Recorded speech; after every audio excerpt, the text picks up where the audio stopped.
Doctor Antonio Barrios, ministro de Salud Pública y Bienestar Social, con quien vamos a hablar todos los temas que podamos abarcar en el espacio de una hora, que es el que dispone el ministro. ¿Qué tal, ministro? Buen día. ¿Qué tal, Víctor? Un saludo a vos y a toda tu audiencia y a los panelistas que te acompañan. Encantado de estar en tu programa. Muchas gracias, ministro.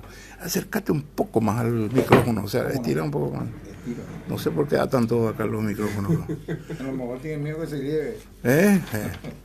Si se puede hacer un rápido balance del tema salud del año pasado, ¿cómo nos fue, ministro? Y bueno, como todos los años, salud pública es un tema bastante profundo, delicado y fuerte, ¿verdad? Porque tenemos que entender que salud pública, ahora que estoy escuchando también en otras radios el tema presupuestario y decir que existen dificultades en los pagos, por eso no hay provisión. Es un problema que padecemos todos los que vivimos del impuesto. O sea, el presupuesto de salud pública está basado en un 85% en su previsión o en su recaudación tributaria, ¿verdad? En un país donde la recaudación tributaria no es una costumbre. El paraguayo no quiere pagar impuestos, el paraguayo pretende que el Estado sea responsable de todos los gastos sin tener nosotros la cuota de responsabilidad que debemos de tener, ¿verdad? Entonces el 85% del presupuesto es financiado por impuestos y entonces hace que la gestión siempre tenga algunos tropiezos presupuestarios, ¿verdad? Tenemos hoy 40 meses de gobierno aproximadamente y siempre digo yo lo siguiente: hoy tenemos un Ministerio de Salud diferente que tiene una sostenibilidad en los medicamentos, en los insumos, aún en medicamentos de alto costo. Y eso lo tenemos porque tenemos una buena organización administrativa o una buena reingeniería administrativa que hace que podamos tomar decisiones oportunas, optimizando recursos y teniendo una eficiencia en la gestión, ¿verdad? Entonces, no es que todo basa en que tengo que tener para poder hacerlo, sino que también va mucho por la capacidad de negociación que tiene que tener el gerente, ¿verdad? Para poder realizar los procesos y que esos procesos puedan llegar a un feliz puerto, que es en la provisión de los servicios, que es lo que nosotros después tenemos que transmitir a la ciudadanía paraguaya, ¿verdad? Te voy a dar un ejemplo claro, porque sé que vos tenés un problema también de salud y es de conocimiento público. Pero hay un problema que lo padece el 10% de la población paraguaya, ¿verdad? El sostenimiento del programa de diabetes es para nosotros realmente un orgullo, ¿verdad? Porque es un programa caro. Es un programa que tiene varios tipos de tratamientos y hay tratamientos que son también muy onerosos dentro del sistema de salud. Yo recuerdo hace unos meses, yo recibí llamados de mucha gente porque no estaba consiguiendo el medicamento de esa patología, la más onerosa, la más cara, ¿verdad? Aún teniendo los medios, no podían adquirir los medios porque Salud Pública había adquirido casi la totalidad de lo que existía en el mercado. Bueno, de eso me precio, ¿verdad? Y de eso yo siempre digo, ¿cuál es la mayor fortaleza que tiene hoy el Ministerio de Salud? Que es la fortaleza en la gestión administrativa, que es la base o es el tronco de todo lo que se pueda hacer dentro de salud pública. Si uno no tiene una fortaleza administrativa, no puede realizar procesos licitatorios. Al no poder realizar procesos licitatorios, ya tiene dificultad en provisión de alimentos, en provisión de medicamentos, en provisión de combustible, en provisión de servicios, en pago de salario. Nosotros podemos decir hoy, podemos decir después de 40 meses, ¿verdad? Y que lo venimos arrastrando y lo pasamos muy duro en el 2013, cuando ingresamos en un país prácticamente en un default, porque hay que ser sinceros, nos encontramos con un Ministerio de Salud y otros ministerios también, con parques sin medicamentos, con falta de pago de salario, en algunos casos 6 a 8 meses, con falta de pago de combustible y con problemas en la provisión de alimentos. Eso lo hemos superado después de un año de una gestión administrativa bastante dura, sin tener, ahí es donde quiero recalcar, y por qué digo yo que la gestión administrativa es la base de toda gestión, sin tener un aumento presupuestario, es con el mismo presupuesto.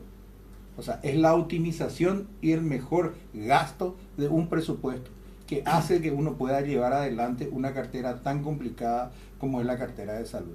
Y ahí empezaba a tirar los logros. Entonces vos podés decir que hicimos la mayor compra de medicamentos de los últimos 10 años, que hicimos la mayor compra de equipos biomédicos para el sistema de salud de los últimos 10 años. Continuamos fortaleciendo los recursos humanos con el mismo presupuesto. Hoy tenemos 4.000 funcionarios nuevos dentro del sistema de salud con el mismo presupuesto. ¿Cómo se hizo eso?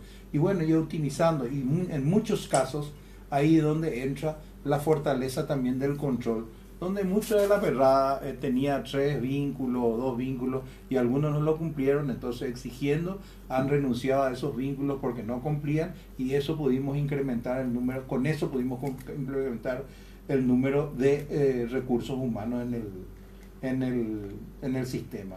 Uno de nuestros orgullos es la telemedicina, que eso se ha fortalecido muchísimo en el 2016, ¿verdad? La telemedicina que hizo, voy a contarte una anécdota, porque sé que sos pilarense, sos vos, ¿verdad? Concepcionero. Es casi la misma cosa. Es la misma cosa. Bueno, te iba a contar una anécdota de los dos lados, te puedo decir, pero te iba a decir en Pilar, pues fue el primer hospital que visitamos con el señor presidente. Realmente ir al hospital, la infraestructura era lamentable, el equipamiento, por supuesto, también, y las quejas eran extraordinarias. Entonces viene una señora y me dice, yo me tengo que hacer un electrocardiograma, ¿verdad? Un estudio que hoy te vas a un consultorio de barrio, de un clínico de barrio, y te hacen un electro en el consultorio. Sí. Y le digo, ¿por qué no se hacen el electro? Le digo yo, ¿y por qué no tenemos? Bueno. Incluso de portátil. Y sí, te llevan en la mano. Y bueno, y fuimos ahí, entonces le hablo yo al director, ¿por qué vos no tenés? Y porque no tengo nadie que pueda leer el electrocardiograma, no tengo cardiólogo, ¿para qué voy a tener eso? Entonces vimos rápido de dónde podemos conseguir, creo que conseguimos una donación para proveerle uno, y fue uno de los primeros lugares donde hicimos la transmisión de telemedicina con la lectura de un electrocardiograma. Hoy estamos en 52 hospitales, tenemos tomografía, electrocardiograma en telemedicina, tenemos electroencefalograma, que es un servicio que no se prestaba en el sistema de salud, hoy se presta en el sistema de salud. También por telemedicina. También hemos fortalecido el sistema de ambulancias, ¿verdad? Es de conocimiento público que hemos adquirido ya 200 nuevas unidades de ambulancia entre el 2015 y el 2016. Hemos aumentado la flota de ambulancia del sistema de salud en un 130% aproximadamente. Es otro de los grandes logros. Hemos trabajado, a pesar de lo que es lo que constantemente digo yo, me saca el sueño en salud pública, es la infraestructura, ¿verdad? Nuestros hospitales tienen 30 años, 25 años, entonces son muy pequeños. Y es de conocimiento público cuando existe una crisis, como por ejemplo dengue, con 20 personas, o vaya a la urgencia y diga, y seamos tapa de diario porque el hospital está colapsado. Es que no es que el hospital esté colapsado, sino que el espacio es tan pequeño que hace que colapse con 20 personas, ¿verdad? Y el servicio es de 200, 300 consultas por día, ¿verdad? Entonces la infraestructura es un problema tremendo, en donde también trabajamos y hemos refuncionalizado más de 180 hospitales, y hemos iniciado en el 2016 la construcción del primer hospital de lo que sería de nuestro gobierno, que es el Hospital San Pablo, que lo hicimos gracias a la recuperación de la confianza de una institución como la COICA, que miró durante mucho tiempo a los gobiernos y con ninguno inició esa construcción, que lo hemos COICA es japonesa. COICA es coreana. Nos miró así. Yo también al inicio del gobierno encontré dentro de los planes, y lo primero que hice fue anunciar. 2013 por ahí ya anuncié. Por supuesto me miraron y me estudiaron casi un año y pico para recién después decir, bueno, ahora confiamos, ahora te vamos a construir el hospital, pero queremos una contrapartida de parte de usted pequeña. Ya estamos, yo creo que este año 2017 eso lo vamos a inaugurar. También iniciamos la construcción de lo que sería la nueva sede del INAM. Esperamos inaugurar ahora una refuncionalización en Pedro Juan Caballero, del hospital de Capitán Vado, de Mariscal Estigarribia, del mismo hospital regional de Pedro Juan Caballero. Hemos revitalizado durante el 2016 todo lo que es el hospital de Santa Rosa del departamento de San Pedro, ese hospital que también fue donado por la COICA, donde en el inicio del gobierno nosotros tuvimos la queja de esta institución de que ese hospital había sido desmantelado, ¿verdad?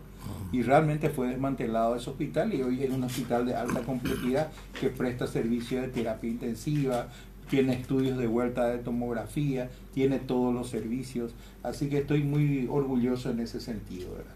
Y así vamos con innovaciones también tecnológicas. Ahora que te veo que estás filmando y me decís que filmás para todo el mundo, tenemos por ejemplo un programa que se llama Aquerap, que facilita la transparencia, en donde uno puede entrar y buscar las instituciones de salud y saber que Tony Barrios tiene que hacer consultorio de pediatría los lunes o los martes de 8 o de 7 a 12 en ese horario me corresponde, y poder en ese caso, porque también hay muchas denuncias de que los médicos no cumplen sus horarios, que hacen esperar a los pacientes, que hemos perdido esa calidad y calidez que tiene que existir en el médico para la asistencia, que no le revisamos a los pacientes, puedan ahí decir este médico no acudió en su horario, o puedan elegir el hospital donde está el especialista de su agrado, o puedan elegir o saber en qué hospital se puede proveer tal o cual medicamento, porque también se puede entrar en el listado de medicamentos.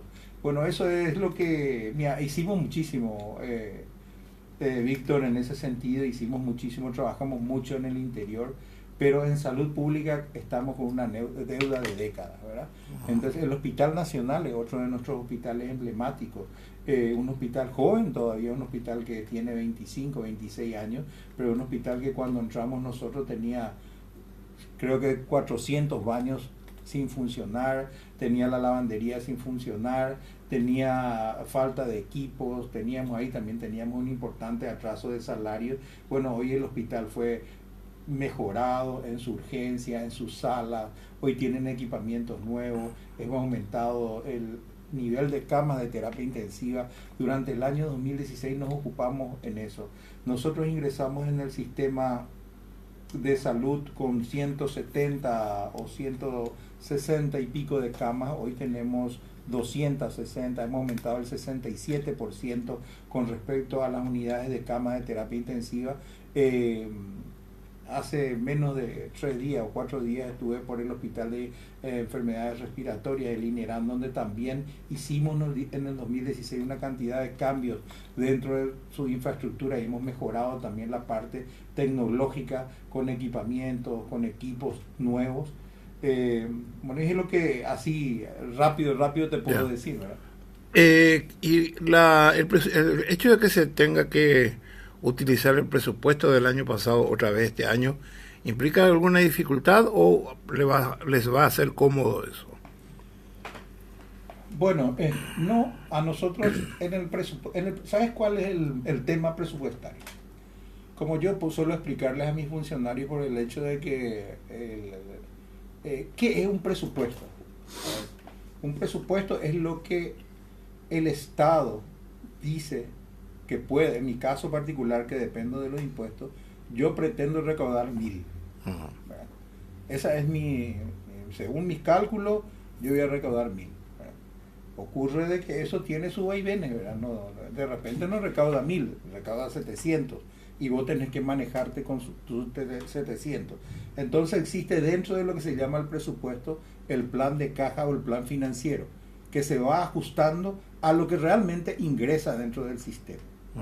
Entonces eso hace que tu presupuesto, en nuestro caso particular, hemos terminado una ejecución presupuestaria 2016 casi con el 89% de ejecución presupuestaria, o sea que estuvimos muy bien en ese sentido en los últimos meses. Pero los primeros meses lo pasamos muy duro. Los primeros meses siempre son muy duros con respecto a las transferencias, porque durante enero, febrero y marzo las transferencias no son óptimas. Entonces nos manejábamos con un desembolso presupuestario del 50%. O sea, en vez de darme lo que tenía que darme 1.000, me daba 500. Y yo con 500 tenía que mantener una necesidad que cada vez va increciendo dentro del sistema de salud, porque hay que reconocer que hoy prestamos servicios que no se daban Y hoy la demanda en salud pública ha aumentado extraordinariamente, ¿verdad? Por darte nomás un ejemplo en lo que significa la barrera, la primera barrera de contención que son las unidades de salud familiar. Hemos aumentado casi 300.000 consultas año en esas unidades de contención, ¿verdad? Entonces, y vos tenés hospitales como por ejemplo el Hospital San Jorge. Hoy tengo un gran problema porque mis amigos que son a veces de una buena posición dicen cómo tenemos que hacer para consultar en el San Jorge. ¿Y por qué? Le digo, a la pucha, tenés lo mejor que hay en el país, en el San Jorge, tenés los mejores recursos humanos y encima vos colocás estén y no cobras nada. No, yo no coloco, colocan los perros, le dije, el estén. Colocar porque son muy buenos, pero el estén es, van a dejar lo que nosotros hacemos para la gente necesitada. Y vos que podéis, que tenés seguro de andar en el sanatorio y pagar los 20 palos, 30 palos que sale ese estudio, ¿verdad? Entonces estamos en esa línea donde empezamos a tener en los hospitales públicos gente de clase media y un poquito más arriba que tienen posibilidades de pagar. En el hospital de trauma me sobró un resto presupuestario, entonces llamamos a licitación de lo que vendría a ser la primera provisión de prótesis en la historia de salud pública. Con el tema prótesis, eso, Víctor, es realmente una cosa muy sencilla. Vos te vas a accidentar, ¿verdad? Va el pobre individuo realmente insolvente, y vemos mucho eso en la población indígena, y le pedimos un clavo. Cuesta $1,5 millones un clavo, ¿verdad? Sí. $1,5 millones es lo mismo que a ellos le pida $1 millón, ¿verdad? Claro. Entonces ese paciente no tiene un clavo, que si tuviese el clavo se hubiese operado en 24 horas y en 48 horas él podría estar en condiciones de irse a su lugar de origen, ¿verdad? Y después volver para su cirugía o sus controles definitivos. Entonces, ¿qué hacemos? O vamos a la DIVEN, o vamos a la colecta pública, o a su comunidad, y ese paciente se queda una semana, se infecta dentro del hospital. Añe puede gastar antibióticos, comida, te ocupa cama, ¿verdad? Entonces tus gastos son extraordinarios. Entonces dijimos nosotros, vamos a cortar esos gastos haciendo una provisión de entrada para la gente muy necesitada, pero de entrada. Vamos a hacer un reglamento estricto que diga que estas prótesis van a ser para las personas indigentes o personas pobres, de escasos recursos y que no tengan ningún tipo de seguro. Estamos en la elaboración de eso, durísimo, ¿verdad? Hicimos la primera provisión de prótesis de un niño que tuvo un problema de columna, y vos no sabés la llamada de la perna. Prótesis de cadera para esto, para que no compren a los perros que ustedes pueden.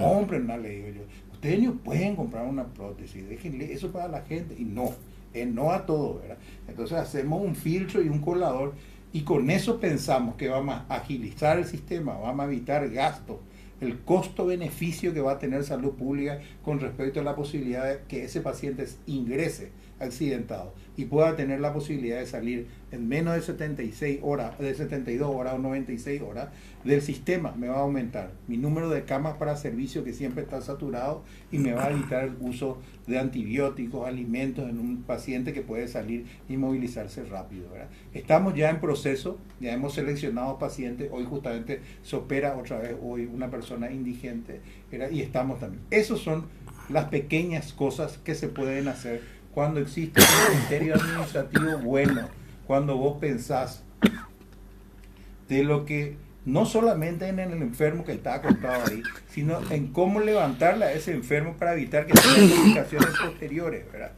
Te voy a dar más claro aún esto. Nosotros cuando ingresamos en salud pública no sabíamos cuánto nos costaba un paciente internado con vómito y diarrea, por decirte eso. ¿Cómo no vamos a saber si nosotros elaboramos un presupuesto? Oye, ya pon a los perros. ¿Cuánto sale en el hospital? Hicimos los hospitales más importantes. ¿Cuánto me sale la hora hombre de Víctor Benítez y su productividad? ¿Cuánto yo te pago a vos por cada cirugía que haces? Y había uno de los perros que hacía una cirugía por mes, ¿verdad? Y le pagaba 5 palos o 4 palos y medio, y algunos tenían entre vínculos 10 palos. Habían otros que eran brillantes y me salía su cirugía de 200.000 guaraníes, porque el tipo muere en su guardia y opera 10 veces todo lo que viene. Y de todo ahí en la viña del Señor, ¿verdad? Hay anestesistas que hacían toda la anestesia y otros anestesistas que hacían 1 o 2 anestesias, ¿verdad? Entonces tratamos en ese sentido de entrar a entender y a saber lo que es el ABC de las cosas del costo, ¿verdad? ¿Cuánto cuesta un paciente accidentado? ¿Cuánto cuesta una estadía en terapia intensiva? Para poder establecer después el presupuesto real, ¿verdad? Porque siempre el presupuesto es muy difícil hacerlo si no tenés datos precisos, ¿verdad? Siempre en la época que yo pertenecía a la seguridad social, donde crecimos muchísimo en la parte informática a partir del 2003 al 2007, nuestro quebranto era saber cuánto salían los estudios, ¿verdad? El costo real para el sistema, el hacerte una tomografía, por ejemplo, ¿verdad? O hacerte un análisis, ¿verdad? O voy a hacerte un análisis dentro del sistema de salud, ¿cuánto te sale? ¿Verdad? Entonces, eso no te... Que en el privado sale bastante caro, Y yo sé que sale bastante caro y nuestros laboratorios están saturados, ¿verdad? Ese es otro de los logros, ¿verdad? Se ha llenado de equipos de alta tecnología en los hospitales. Ya se dejaron de hacer manualmente, con microscopios se mete en un equipo, te hace toda la analítica en la mayoría de los hospitales de acá, de Capital y de Central, y también ya en el interior tienen equipos automatizados, ¿verdad? Eso también es otro de los logros que hicimos, ¿verdad? Pero empezamos a trabajar, por eso te vuelvo a repetir, ¿cuál es la gran fortaleza? Siempre me dice la gente, la gran fortaleza es la parte gerencial, la parte administrativa, que es la base de todo, ¿verdad? La base de todo es saber cuánto necesitas realmente, cómo podés optimizar tus gastos para poder dar mayor servicio. Porque acá lo que tenemos que hacer es optimizar los gastos, ¿verdad? Y priorizar tus gastos. Acá tenés que priorizar tus gastos porque después tenés que priorizar tus pagos. Que también es otro problema, ¿verdad? Sí. Porque arrastramos, hay que ser también sincero, un proceso de mucha deuda con instituciones que proveen al Estado. Eso no es ninguna novedad, ¿verdad? Nosotros tenemos una deuda gigantesca, entramos con 100 millones de dólares de deuda al gobierno. Hoy estamos por los 80, 90 millones de deuda que debemos a los proveedores. Ahora, ¿dónde está como dice, el arte? ¿Verdad? El arte está en poder negociar con ellos, que se presenten a procesos licitatorios, no como le pasó a la Gobernación Central, por ejemplo. El vaso de leche le dijeron, no vamos a presentar no le vamos a dar más. ¿Verdad? Bueno, yo tengo en ese sentido con la industria farmacéutica un diálogo franco, un diálogo sincero, establecemos planes de pago, tomamos café frecuentemente con ellos, ¿verdad? Y decirle, esta es nuestra realidad, esto es lo que yo puedo.